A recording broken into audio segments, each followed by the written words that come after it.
धर्मशाला blocker दुई गोटी स्थान में नूतन रास्ता निर्माण पाई आज धर्मशाला विधायक मुख्य अतिथि भाव जोगदे शिलान्यास करिसेंती। जाजपुर दुई जारका ग्राम्य उन्नयन विभाग पक्षर पारिक्षेत हनुमान मंदिर आरडी रास्ता ठारू कादुओ मागुरा प्राथमिक विद्यालय पर्यंत नूतन रास्ता निर्माण लगी 2 कोटी 90 लाख टंका व्यय अटकल रास्तार शिलान्यास करा जायछि। ग्राम्य उन्नयन विभाग पक्षर उभय स्थान में आयोजित शिलान्यास कार्यक्रम में धर्मशाला विधायक हिमांशु शेखर साहू मुख्य अतिथि भाव जोगदे शिलान्यास करिसेंती।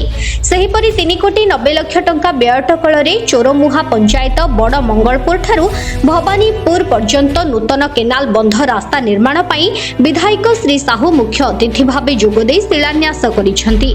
उभय स्थान में रास्ता नवीकरण हेबा फଳରେ हजार हजार लोके यातायात करिबार सुविधा पाई परिबे बोली विभाग पक्षरु सूचना दिया जायछि।